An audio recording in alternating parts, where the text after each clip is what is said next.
Hello, my name is Imani Dunley, and my presentation today is about my internship that I completed at Driscoll Children's Hospital from January to May of 2020. So I first want to talk about what is an internship. It's a way to experience your future career by learning, growing your knowledge, and seeing if the choice that you made for your career is really right for you. The internship total will be 400 hours, and it's split between the first professional experience and the second, which equaled 200 hours each of those, making up the total. And it can be taken in one semester or two, but only in your senior year. So, information about Driscoll. Their mission statement is improve the health of adults and you give them back their health. Improve the health of children and you give them their life. Also, they have excellent health care for children ages newborn to 18 years of age. They also see both inpatient and outpatient care, so that's what makes up majority of the hospital. The therapy facility I was in was mostly outpatient. However, they did sometimes go up to the towers and see a couple of inpatients depending on how it was.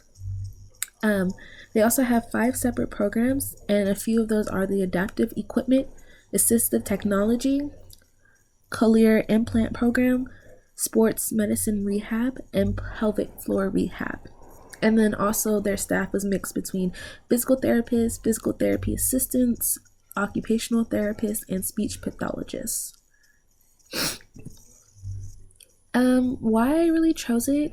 To be honest, I really do love children and I love having a relationship with younger kids of any age, especially babies. My first major was actually nursing for neonatal, and I decided to switch it in my sophomore year because one, it wasn't really for me, and it was just more overwhelming for me. However, I realized with physical therapy, I could still do the exact same thing, hence children's hospital, I could still work with kids, which is why I probably will prefer to do pediatrics for physical therapy. It also gives me opportunities to help others that need it most, especially ones that can't really do everything all by themselves, which is a lot of the patients that I did see. They did need a lot of extra care, whether it was us, the therapists, or the assistants, or even their own parents. And I also wanted to know if this career was really for me or not. I mean, I've done a couple little research and I did a small internship beforehand, but this one, I knew I would get a lot more experience and a lot more hours put into it, which is why I chose Driscoll. So a few objectives that I did have was to stay organized for the patients and therapists. So of course we had to clean up after every session, clean up the gym before we left, make sure everything was put back in its place so it was easy to find the next day, things like that.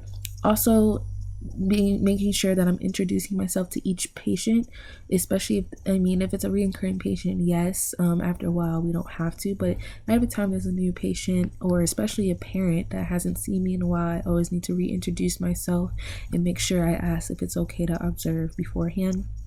Cleaning toys or the gym area after each visit, we had to wipe down everything. With coronavirus going around, it's really important, but even before then we always had to make sure that we had to wipe everything down, and then also assist the therapist when needed and also ask questions when observing.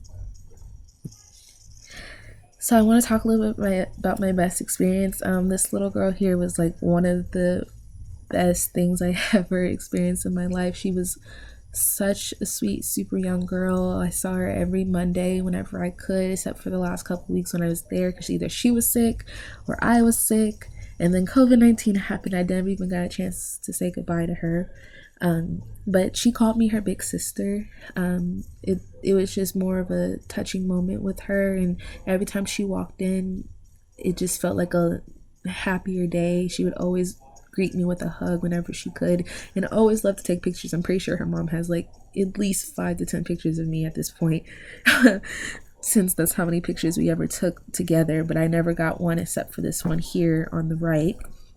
Um, she always called for me the minute she walked into the therapy gym. Literally, always called for me to make sure I was there, and just wanted to at least say hi to me and see me first. And then I always got to play with her. And then mom always loved talking with me during each session, and we would laugh and tell jokes with one another. Her favorite show, and so happens to be my favorite show, was The Office. And The Office has like what, 9 seasons, so we always had something to catch up on or talk about. And she would always tell me, oh, rewatch this show or this episode or that episode. And she had cerebral palsy, so it was really hard for her to walk without her walker, or even she had to be greeted in with a wheelchair. So it was very difficult sometimes for her, but every day I saw her, every time I saw her, she was always improving, walking a little bit without so much of assistance as much. And it was just a dream to see her. Now, my most challenging experiences would have to be working with children who don't have the best days. There was one kid in particular. He couldn't communicate very well. He doesn't know how to actually talk with words, so we would know how he's feeling based upon if he's screaming, yelling, or anything like that. But the main thing he would do when he's really angry or upset is he would make himself throw up. He would put 2 fingers in his mouth and literally make himself throw up. And one session right before I left, I was working with my supervisor at the time, and she was taking care of him, but he was not having it at all that day. And he actually threw up 3 times that session. And it was just a lot to clean up. It was very overwhelming, just working with him sometimes. And then also, like I said, he couldn't really communicate. So sometimes we would think, oh, he's fine. But then the next minute we know he was having tantrums, or he didn't want to listen and do certain things. And it was just a lot, really difficult. And then on top of that, he also had cerebral palsy. So it was hard for him to walk sometimes without assistance. But then sometimes he wouldn't want assistance. So it would make things a little bit more difficult.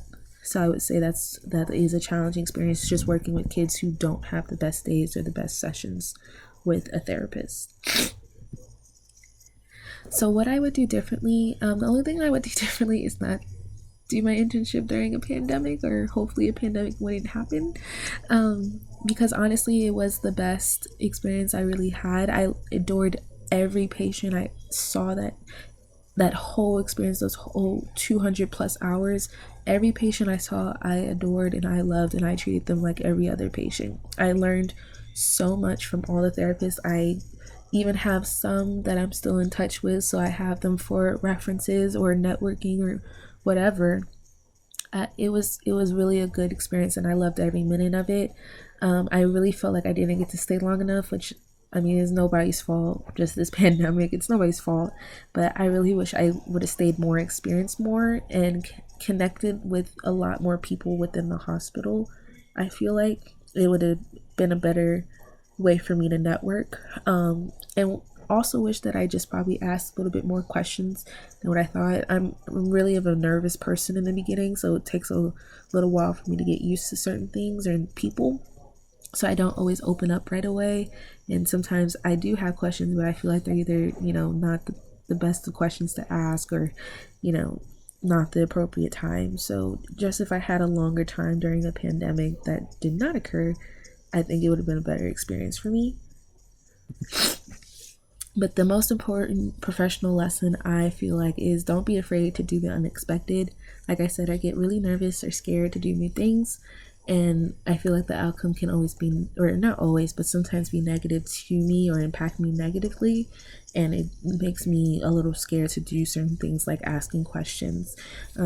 So experiencing this internship was a blessing, because I know that the career path was a good one, but I feel like it would have benefited me more if I just asked more questions and networked a lot more than what I did. And then lastly, here are some pictures. So at the top, well, the ones actually on the left, the two on the left are pictures of the gym of what it looked like. I mean, there was a couple more images, but that's mainly where I was the gym. The one in the top middle, of course, is the picture of the front of the hospital, Driscoll. And then the bottom one is actually a patient. I actually don't know because I didn't get any really real pictures of my patients other than the one I showed earlier. But that is a patient who is on one of the balance beams, probably for his foot, obviously, because he has a cast there. The top right is a picture of the pool that they had that was literally in the middle. So if you can't really see it, but past those windows is where the gym is, and then leads outside to the pool. And then the ones on the left, the windows on the left, is like their office space. And then lastly, on the bottom, this is mostly on the speech therapist side and the OT side, but they had a little HEB market for the kids that we would also take our patients over there to play around a bit, as well as helping them walk, so they would use the carts to walk better instead of like a walker, so it would make it more fun and interesting, and they can pretend to shop like kids. But yeah, that is it. That is my internship site, and like I said, I loved every minute of it, and I wish COVID-19 didn't happen so I could get my last 200 hours. But I still had a great experience throughout all of it. Thank you for listening. Bye.